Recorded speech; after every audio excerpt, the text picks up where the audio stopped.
हरे कृष्ण। ओम अज्ञानतिम्रादनस्य ज्ञानाञ्जनशलाकया चक्षुरुन्मीलितं तस्मै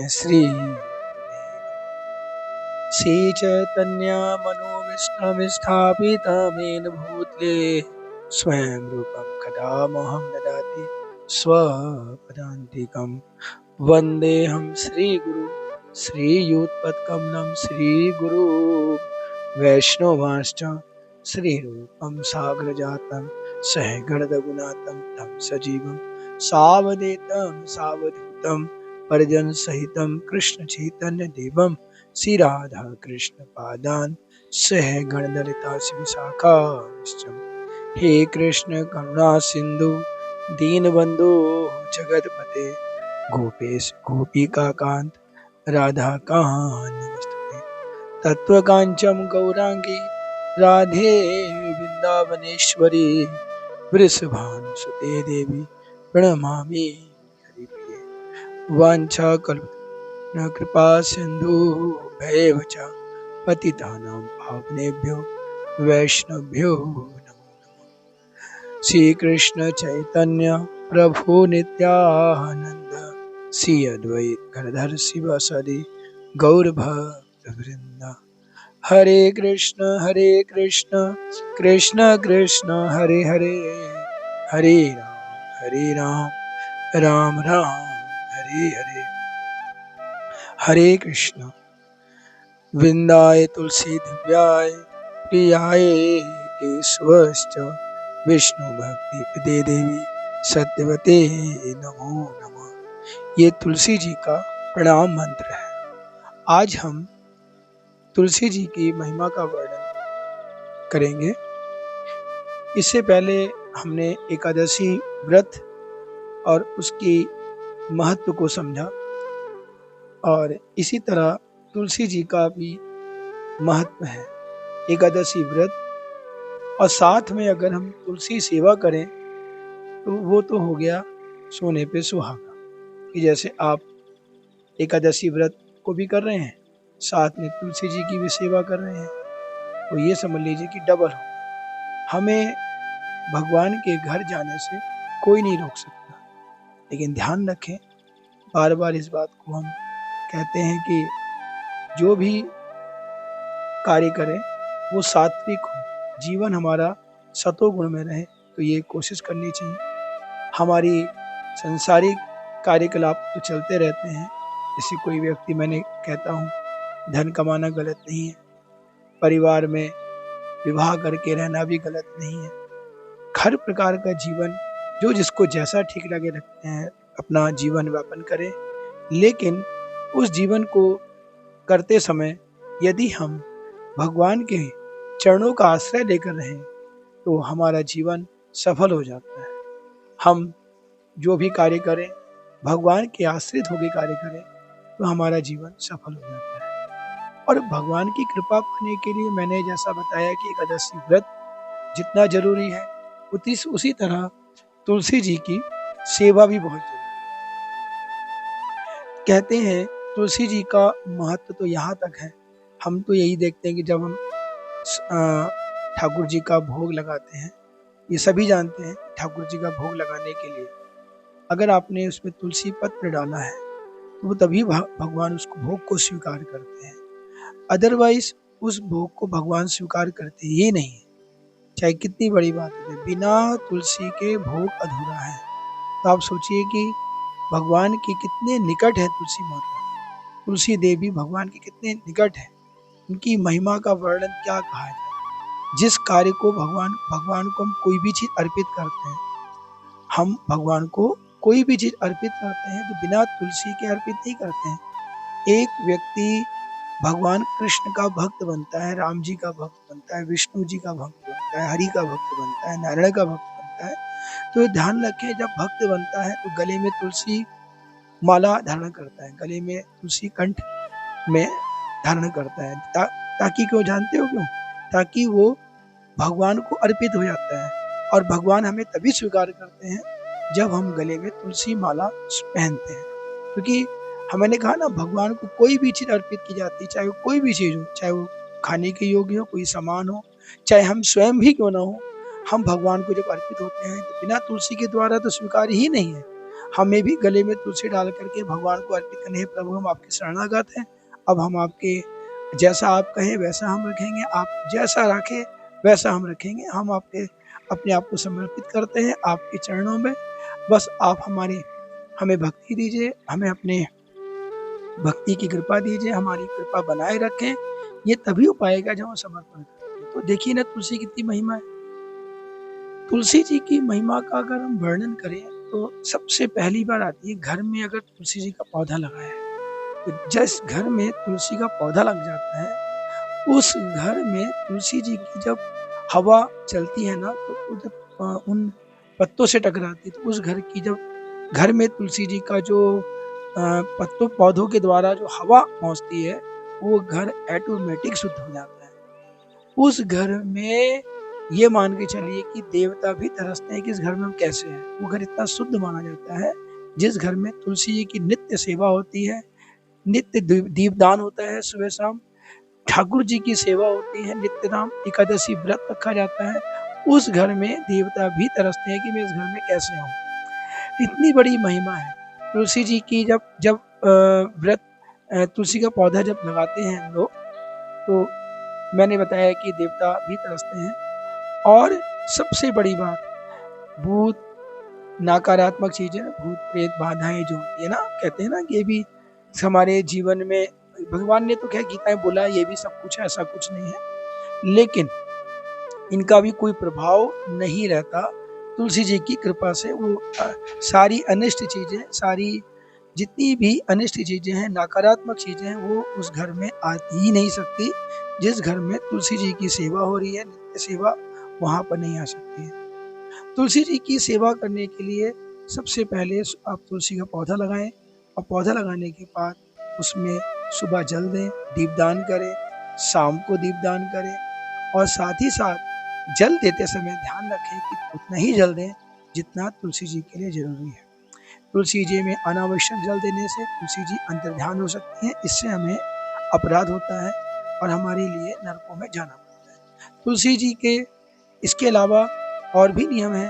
जब तुलसी जी थोड़ी बड़ी हो जाती हैं तो युवा अवस्था में आती हैं तुलसी जी, तो उसमें तुलसी जी में मंजीरे फूल आ जाते हैं, तो हमें ध्यान देना पड़ता है। जब मंजीरे आते हैं तुलसी जी को कष्ट होता है, हमें उन मंजीरों को हटा देना चाहिए और भगवान पे अर्पित करना चाहिए। अच्छा, तुलसी जी भगवान के चरणों में अर्पित करनी चाहिए। इसके अलावा संसार में किसी भी देवी देवताओं को तुलसी अर्पित नहीं की जाती है। कोई व्यक्ति अगर भगवान कृष्ण, राम जी, नारायण, हरि इनको छोड़ करके चरणों में इसके अलावा किसी को भी तुलसी अर्पित करता है, उसे घोर नरक में जाना पड़ता है। क्योंकि तुलसी जी केवल केवल ठाकुर जी के लिए है, राम जी, नारायण मतलब हरि तत्व के लिए है, किसी और के लिए नहीं है। हम राधा जी को भी अर्पित करते हैं तो राधा जी के हाथ में देते हैं, उनके हाथ में देते हैं, लेकिन चरणों में नहीं। ध्यान रखना है, तुलसी जी जो है केवल नारायण को अर्पित की जाती है, किसी और को अर्पित नहीं की जा सकती है। तो तुलसी जी की मजीरे जब बड़े हो जाते हैं तो हमें उन्हें क्या करना चाहिए, तोड़ देना चाहिए। ये ध्यान रखें, मजीरे बिल्कुल भी रहना चाहिए। फूल आ जाते हैं तो उससे तुलसी जी को बहुत कष्ट होता है। तुलसी का चयन करने के भी कुछ नियम है। जब तुलसी का चयन करें अर्थात तुलसी को जब तोड़े तो उसके भी नियम, उसके नियम ये हैं कि जब चयन करें तो उन पत्तों को चयन करें जो बिल्कुल कोमल है, डार्क ग्रीन या पीले पत्ते या सूखे पत्ते बिल्कुल नहीं लें, क्योंकि और बिल्कुल लाइट ग्रीन जो होते हैं बिल्कुल कोमल पत्ते उन्हीं को तोड़ना चाहिए, क्योंकि और कोई पत्ते तोड़ेंगे तो हार्ड होगा, तकलीफ तुलसी माँ को बहुत कष्ट होगा।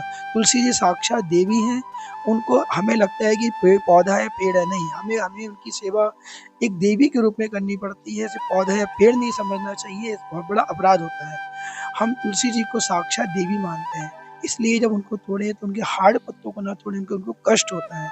उनके कोमल पत्तों को तोड़े और एक हाथ से पकड़ के तोड़े, उनका चयन करें, तोड़ने को चयन कहते हैं। दूसरी बात, तुलसी को डायरेक्ट कभी चयन नहीं करना चाहिए, तोड़ना चाहिए, उनसे प्रार्थना करनी चाहिए, हे तुलसी माता, हम आपको ठाकुर जी की सेवा के लेके जा रहे हैं, हमें इसकी अनुमति दें, तभी तुलसी तोड़ें, ऐसे तुलसी जी को नहीं तोड़ दें, अपराध होता है। कुछ लोग तुलसी जी को दवाई के रूप में यूज करते हैं, खौलते पानी में डाल देते हैं, चाय में डाल देते हैं, दवाई का बना देते हैं, नहीं, ये बहुत बड़ा अपराध है। कभी भी तुलसी जी को अपने स्वार्थ के लिए निजी स्वार्थ के लिए तुलसी का चयन नहीं करना चाहिए, कि तुलसी जी केवल केवल नारायण भोग के लिए बनी है, नारायण सेवा के लिए बनी है, कृष्ण सेवा के लिए बनी है। हाँ, राम जी की सेवा के लिए, कृष्ण जी की सेवा के लिए, हरि जी की सेवा के लिए, किसी और की सेवा के लिए नहीं है कि हम व्यक्तिगत के लिए हम तुलसी का चयन करें ना। ध्यान रखें, तुलसी का चयन केवल केवल श्री हरि के चरणों के लिए। तुलसी का चयन करते समय और भी बातों का ध्यान देना पड़ता है। तुलसी जी हम महीनों के पूरे महीने किसी भी दिन उनका चयन कर सकते हैं, लेकिन द्वादशी को नहीं करना। द्वादशी यानी एकादशी के अगले दिन तुलसी का चयन बिल्कुल नहीं, उनको छूना भी नहीं चाहिए, स्पर्श भी नहीं करना चाहिए। जल दे सकते हैं, प्रणाम कर सकते हैं, दीपदान दे सकते हैं, लेकिन तोड़ नहीं सकते। ध्यान रखें, तुलसी का चयन नहीं करना चाहिए। दूसरी और एक और बात है, तुलसी का चयन जो है सूर्योदय के समय, सूर्य काल में करना चाहिए, जब सूर्य सुबह निकलते हैं और शाम को अस्त होते हैं, उससे पहले, मतलब सूर्योदय से लेकर के सूर्य के अस्त के बीच में चयन कर सकते हैं, किसी और समय नहीं करें, इससे अपराध होता है। तुलसी जी का चयन करते समय ये बात का ध्यान रखें कि जब कभी एक जैसे द्वादशी पड़ रही है तो हमें एक दिन पहले ही जो है चयन अधिक मात्रा में कर लेना चाहिए। दूसरी बात एक और भी है चयन करने के नियम, कि जब तुलसी का, चूंकि तुलसी जी भगवान को अर्पित की जाती है भोग के लिए, ठाकुर जी के जो हम भोजन प्रसाद बनाते हैं उसमें अर्पित करते हैं, तो उसके लिए भी अर्पित करते समय ये नियम है कि आप इकट्ठी तोड़नी नहीं, अभी 2 तुलसी जी पत्र ले आए, अभी 3 तोड़ के लिए, ऐसा नहीं। एक साथ सुबह सुबह एक समय बना लीजिए कि उस समय मुझे तुलसी चयन करना है, ठाकुर जी की सेवा के लिए योग करना है, उसके बाद नहीं। और उसी को तुलसी पत्र लेकर के आप भगवान की सेवा में यूज करें, बार बार उसको चयन ना करें। तो तुलसी चयन का हमने नियम बताया। तुलसी में जल कब देना है, सुबह देना है, ध्यान रखना है। और तुलसी के जो दीपदान है वो दोनों समय हमें करना चाहिए। तुलसी जी की जब जल देने के बाद, आरती करने के बाद और उनकी परिक्रमा की जाती है। वैसे तुलसी जी के हर चीज के मंत्र हैं। तुलसी जी की आरती करते हैं, उसकी आरती हमें आनी चाहिए। क्या है, सुबह की आरती अलग होती है, शाम की आरती अलग होती है, कुछ लोग एक ही सी आरती करते हैं। ठीक, तुलसी जी की आरती के अलावा तुलसी को जो हम लोग चयन करते हैं उसका भी मंत्र होता है तोड़ने के। तुलसी पे जल चढ़ाते हैं उसका भी मंत्र होता है। तुलसी जी के लिए जब परिक्रमा करते हैं उसका भी मंत्र होता है। मतलब तुलसी जी के लिए हर एक मंत्रों को बोल के करेंगे तो और अच्छा होगा। इन मंत्रों के लिए हम आगे इसका डिस्कस करेंगे, आगे बताएंगे कौन कौन से मंत्र किस किस के लिए प्रयोग में लाते हैं, वो बताया जाएगा। तो फिलहाल अभी मैं बता रहा हूँ, जब जल दे देते हैं, जब ने जैसे सुबह हमने तुलसी जी को क्या करा, जल दीपदान किया, आरती की, उसके बाद हम उनका जब जल देते हैं ना, जल के बाद तुलसी जी की परिक्रमा करनी पड़ती है। और तुलसी की परिक्रमा करने के लिए एक मंत्र होता है, वो सबको याद रखना चाहिए। यानी कानी च पापानि ब्रह्मत्यादि कानी च तानी तानी प्रसयन्ते प्रदक्षिणा पदे पदे। इसका मतलब होता है कि हम जब ये मंत्र बोलते हैं और तुलसी जी की 4 परिक्रमा लगाते हैं, तो इस मंत्र को बोलते समय बहुत ध्यान देना पड़ेगा। यानी कानी चापा पानी, मतलब कि यानी कानी मतलब कोई भी पाप हो, यानी कानी मतलब पूर्व जन्मों के पाप हो, इस जन्म के पाप हो, हाँ हाँ, यानी कानी चापा पानी, कोई पाप हो। ब्रह्मत्यादि कानी मतलब ब्रह्मत्यादि पाप, कहते हैं ना, ब्रह्मत्या पाप सबसे बड़ा पाप होता है, ब्राह्मण की हत्या करना बहुत बड़ा पाप है। ये पाप तो इसका कोई समाधान ही नहीं है। लेकिन तुलसी जी की प्रदक्षिणा करते हैं तो ये पाप भी हमारे लिए खत्म हो जाता है। लेकिन हाँ, ध्यान रखना, बार बार एक चीज हम कहते हैं, कोई भी पाप तभी खत्म होता है कि भविष्य में इसको ना करें। ये नहीं कि आज हम कर लें फिर हम कल को भगवान से प्रार्थना करें नहीं करेंगे, फिर हमारी अपने स्वार्थ के लिए फिर कर ले, फिर मना करें, नहीं। जीवन में अगर हमसे कुछ जाने अनजाने में या फिर हम नहीं जानते थे तो हो गया, लेकिन भविष्य में भगवान को वचन दे कि प्रभु अब मैं ऐसा कोई कार्य नहीं करूंगा जिससे मुझे लज्जित होना पड़े, जिसके मुझे नरक में जाना पड़े, तो फिर तो ठीक है, आपके पूर्व किए हुए पाप सारे नष्ट हो जाते हैं। यानी कानी चापा पानी ब्रह्मत्यादि कानीचा, पर ब्रह्मत्यादि पाप है या पूर्व किए गए पाप है। तानी तानी प्रदक्षिणा पदे पदे, मतलब तानी तानी में जैसे जैसे मैं प्रदक्षिणा करूंगा, जैसे जैसे मैं ये परिक्रमा करूंगा, तो एक एक चरण आगे बढ़ाने पर हमारे एक एक जन्म के पाप खत्म होते हैं। ये कितनी बड़ी बात है। मैं बार बार कहना चाहता हूँ, ये जो पाप होते हैं, हम कहते हैं हमारे जीवन में कोई पाप नहीं, हमने कोई, कुछ लोग तो जानते हैं कि मैंने पाप किया है, और कुछ लोग कहते हैं मैंने जीवन में कोई पाप ही नहीं किया। हाँ भैया, सही बात है, हम अच्छे हैं, हमारे द्वारा कोई पाप नहीं, हमने कोई गलत कार्य नहीं किया है, लेकिन बहुत सारे ऐसे पाप हैं जो हम नहीं जाने अनजाने में जाते हैं। जैसे हम जा रहे थे, एक चींटी भर गई, हम से वॉश बेसिन में हाथ धो रहे थे तो वहाँ चींटी थी, वो बह गई। या हमारे जब खाना खाते हैं, सांस लेते हैं, बहुत से बैक्टीरिया मर जाते हैं। या हमने बहुत सारे ऐसे कुछ खा पी लेते हैं जिसमें जिसमें दोष था, हाँ, वो हमारे द्वारा पाप में आते हैं। या हमने किसी बड़े का मतलब बहुत सारे ऐसे पाप हैं जो हमें बिना बुलाए हमारे, हम जानते भी नहीं हमसे हो गए। तो देखो भाई, पाप दो प्रकार के हैं, एक जाने अनजाने में, एक जानबूझ करके। जाने अनजाने वाले पाप तो हमें ध्यान भी नहीं रहता कि हमने किया है कि नहीं किया है। जानबूझ करके पाप तो किया है, वो तो मालूम है कि हमने यार ये कर रखा था। तो इन पापों से सही प्रकार के पाप, तो जाने अनजाने में हो या अनजाने में हो, ये सही पाप हमारे कई जन्मों के होते हैं। हमारा आज का जन्म नहीं है कि आज ही मनुष्य शरीर मिला है, हम कई बार 84 लाख में गए हैं, मनुष्य शरीर मिला है, हाँ, फिर मरते हैं, फिर जरते हैं, जन्म मृत्यु जरा व्याधि, बार बार जन्म लेते हैं, बार बार मरते हैं, बार बार हमें रोग आता है, बार बार बुढ़ापा आता है। तो जन्म मृत्यु जरा व्याधि, बार बार इसी में हम चक्र में लगे रहते हैं। 84 लाख का फंदा अलग पड़ता है, फिर नरक में जाते हैं, फिर आते हैं। ये हमारे कई जन्म है।